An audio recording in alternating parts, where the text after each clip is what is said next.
welcome to Crushable. My name's Drew, not a beer expert, but I did drink beers from 3 different countries last night. So before we get into the main event, the Westvleteren over here, let's talk about last night.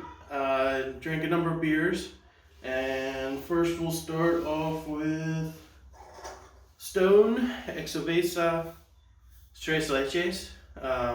This is a variant of their Xocoveza, which I thoroughly enjoy because I find it's a cheaper alternative to a perennials Abraxas. It's got that, ancho chili, chocolatey, Mexican hot chocolate type of flavor. Picked up a 6-pack of these, hoping that they would be very similar to normal Xocoveza.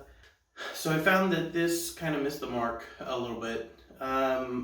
Its roots were Xocoveza, but it was not as sweet and chocolatey. It was more just char and like hot peppers.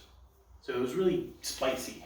Next up we have Hobgoblin IPA. This is by Wychwood out of Oxford, UK. Hobgoblin is like their flagship, and they have variants of it. They have a ruby, they have a brown. You might be able to find some Wychwood in the United States at like Total Wine. You might be able to find not the IPA, but like their ESB, the brown ale, maybe a few other of their offerings, but it's not very common. This was drinkable, definitely a bright IPA. If you like IPAs, you probably like this.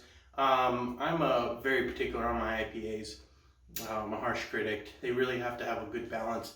This had that big, bright, hoppy front, but then it finished with like a very grain, malty, not malt like sweet malt, but like just like raw grain flavor, which I find a little bit off-putting in my IPAs. But those of you who like IPAs probably would like this. Next, had Andechs, their Special Hell.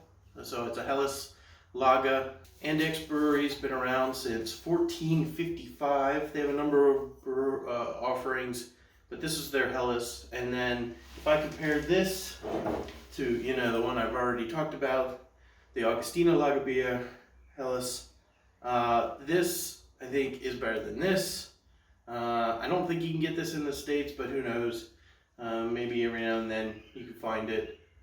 Both of these breweries are in Bavaria, which seems to be where most of the good beer in Germany is located.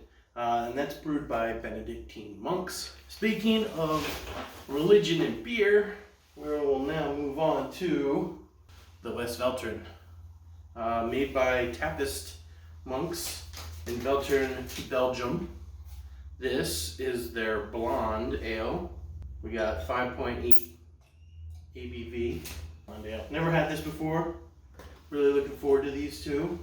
We're gonna pour it in my Quarks bar glass. Hashtag nerd. Oh, yeah. Get fired for that pour, huh?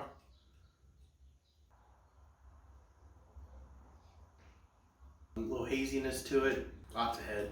But whatever. Let's go.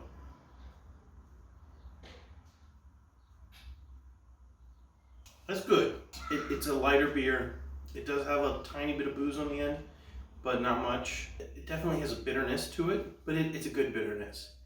This reminds me of like a really light pale ale, but with a bigger body, if that makes sense. Because it's not like overly hoppy at all. There is some hops in here and the bitterness, not much malt. Really easy drinker. Yeah. Oh yeah. I could see getting a rack of these and putting some down on a hot day. I mean, it's not like blow your mind good, but it's clean and easy to drink. They've been brewing this since 1999. Good beer.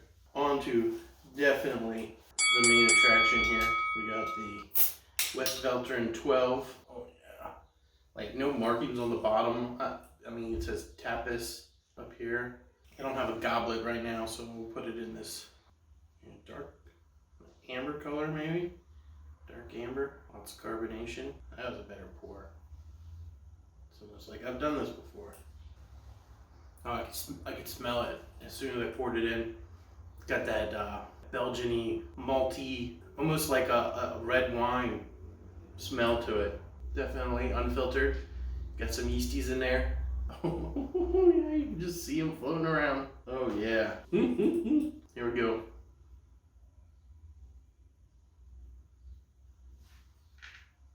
Wow.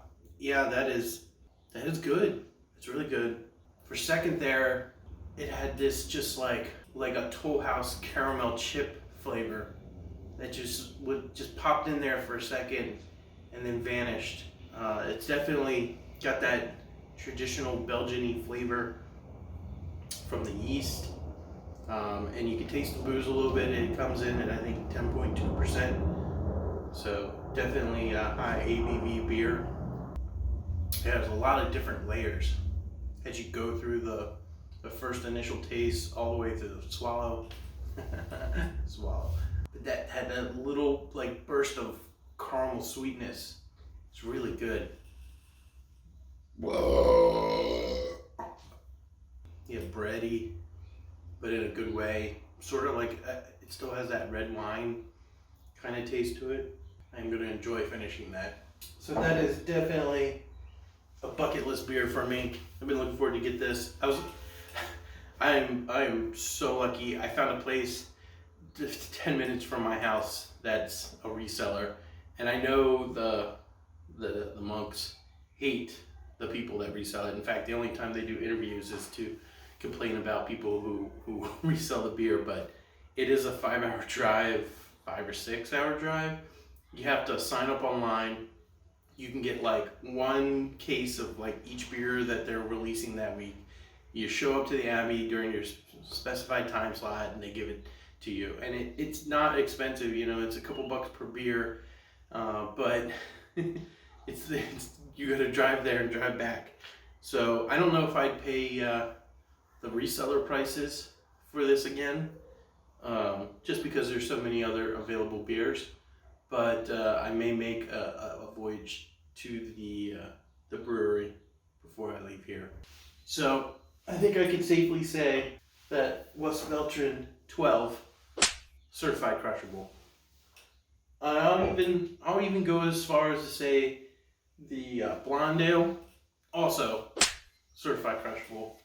And if you didn't get it from the previous video, I'm also giving the Lager Beer Hells from Augustina Brau, München, a certified crushable.